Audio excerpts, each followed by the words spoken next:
Que les bénédictions de la lumière de la vie soient. Je vous retrouve à nouveau sur Aksharam International TV. Voici pourquoi la souffrance dans les religions. Aujourd'hui, nous parlerons avec vous de voici pourquoi les gens souffriront toujours et évidemment dans les religions. Quand nous abordons une telle communication, il faut retourner d'abord à une loi pour comprendre notre communication. Il s'agit de la loi de la complétude, le caractère complet d'une chose. Vous savez, quand vous êtes une personne et que vous fréquentez même un environnement, que ce soit dans votre service ou au sein de vos relations d'amitié, et que vous sentez ou vous avez le sentiment qu'il y a quelqu'un qui a quelque chose de plus que vous et que vous n'êtes pas complet ou vous avez un manquement, vous voyez que cela induit forcément un non-acceptation de votre état d'être. Et quand vous ne vous acceptez pas véritablement, vous commencez par résister et vous produisez alors de la souffrance. Et vous souffrez de votre manquement parce que vous dites que vous n'êtes pas à la hauteur d'eux. C'est ainsi également que certaines personnes avec les femmes, quand vous êtes un homme, vous observez une femme et vous dites certainement que cette femme, vous n'êtes pas à la hauteur de cette femme quand vous voyez vos conditions de vie, vos conditions d'existence et vous estimez qu'une telle condition ne peut en fait vous permettre de cadrer cette femme, alors vous restez dans votre coin. Également, cet aspect de choses, quoi qu'on dise, psychologiquement agit et joue sur vous. Quand vous avez un enseignement et ou une loi, et où vous vivez dans une organisation, et l'organisation vous traite de façon à ce que vous acceptez vous-même que vous n'êtes pas à la hauteur d'eux et que consciemment vous vous dites qu'il vous manque, que vous n'êtes pas la chose, vous allez commencer par vivre un complexe d'infériorité et cela va restreindre votre capacité ou cela va restreindre l'expression de votre force. Vous voyez, c'est autant d'exemples et autant de choses qui limitent l'expression de la force. Parce que, comme nous le disons toujours, la force, elle est toujours disponible. La force ne peut jamais faire défaut. La force est toujours disponible. La possibilité de toute chose existe. Il y a la possibilité. Maintenant, si vous n'êtes pas en mesure, vous avez un défaut d'exprimer cette possibilité, pardon, si vous avez un défaut d'exprimer cette possibilité ou vous êtes incapable d'exprimer une possibilité, ça ne veut pas dire que la possibilité n'existe pas. Parce que au moment même où vous témoignez ou manifestez votre incapacité d'exprimer une possibilité, ailleurs, dans d'autres espaces-temps, une autre personne exprime cette possibilité. Donc, la possibilité existe. Nous disons simplement la chose autrement. Nous disons que Dieu ne peut faire défaut. Dieu n'a jamais fait défaut. Donc, le problème, c'est dans la capacité des gens, des hommes, à exprimer Dieu, à exprimer le divin qu'ils sont. Sinon, Dieu n'a jamais fait défaut. Les maîtres expriment également la chose de la façon suivante. Quand il y a la guerre un peu partout, et certaines personnes se demandent pourquoi Dieu n'arrête pas les guerres. Mais le problème ou l'incapacité n'est pas en Dieu, puisque Dieu est la possibilité de toutes choses. C'est à nous alors d'exprimer cette possibilité. Donc, la possibilité étant là, si nous n'avons pas la capacité d'exprimer cette possibilité, nous ne dirons pas que c'est un défaut de possibilité. D'autres personnes disent que oui, pour le moment, ce n'est pas possible et que c'est peut-être demain ou 50 ans après que c'est possible. La même loi dit ceci. Tout est dans le déroulement. Ensuite, vous devez fixer votre esprit. Parce que si la chose est impossible, vous dites que la chose est impossible aujourd'hui et que demain ou 50 ans après, vous dites que la chose est possible, en réalité, la chose était possible de tout temps. C'est votre incapacité à exprimer la chose aujourd'hui qui vous disait ou qui vous fait dire que la chose n'était pas possible aujourd'hui. Parce que si vous arrivez à faire la chose demain dans 50 ans, ça veut dire que la possibilité était. Si la possibilité n'était pas aujourd'hui, elle ne sera pas non plus dans 50 ans. Toutes choses sont. Les choses sont toujours et ont été toujours. Donc, le défaut d'arrêter les guerres n'est pas un problème en Dieu. Dieu n'a pas un défaut, puisque la possibilité ne manquera jamais. C'est en cela que je dis, la force ne fera jamais défaut. La force ne vous fera jamais défaut. La force ne nous fera jamais défaut. Que la force soit avec vous. Autant de conditions que je citais pour revenir à mon sujet, pour ne pas trop m'éloigner de mon sujet. Il y a donc autant d'actes qui vous amènent à vous sentir incomplet. Vous êtes alors en train de violer la loi de la conscience qui est la complétude. Et c'est beaucoup les organisations religieuses qui violent ou qui amènent leurs fidèles à violer cette loi. Je vais vous donner des exemples précis. Considérez une organisation religieuse, et vous connaissez certainement, nous aussi, dans notre enfance, on nous avait introduit dans des organisations religieuses et nous avons fait l'expérience de la chose parce qu'on ne connaît que ce qu'on expérimente. Nous avons pratiqué la chose et nous savons exactement de quoi nous parlons.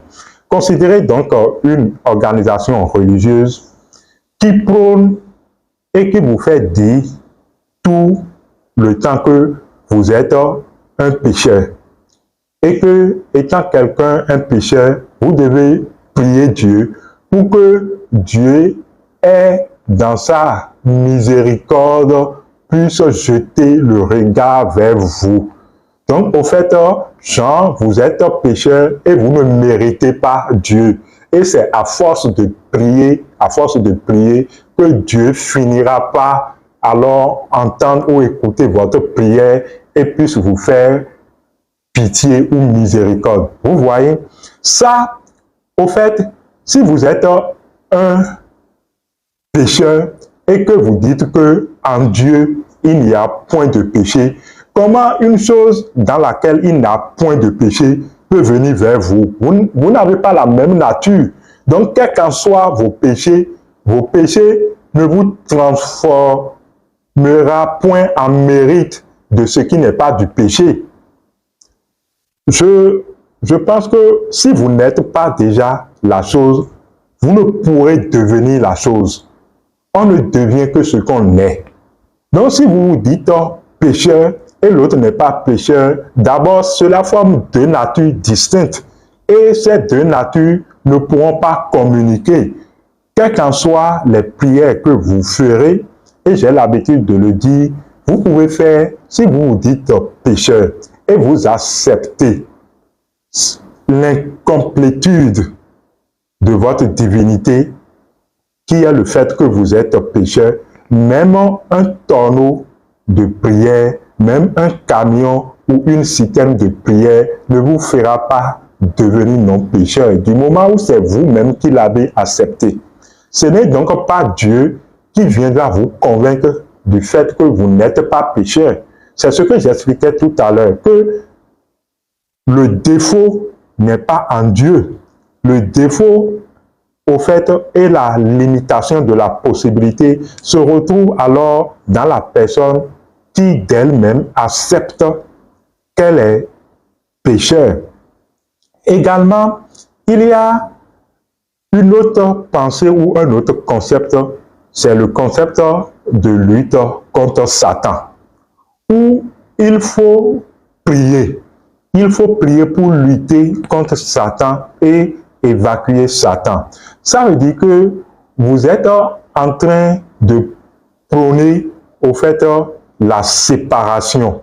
Il y a une partie que vous n'êtes pas et une partie que vous êtes, et que les deux parties s'engagent dans une lutte. Vous voyez, au fait, vous n'êtes pas en train d'accepter que vous êtes le tout. Le tout est la complétude du tout. Mais puisque vous n'êtes pas le tout, vous allez toujours vivre cette souffrance intérieure où vous avez de la méfiance, vous êtes en train de lutter pour évacuer quelqu'un ou un soi-disant Satan d'un endroit donné. La loi de la complétude dit également ceci. Vous êtes Dieu. Quand vous êtes une chose, vous êtes la chose. Vous êtes la chose complètement.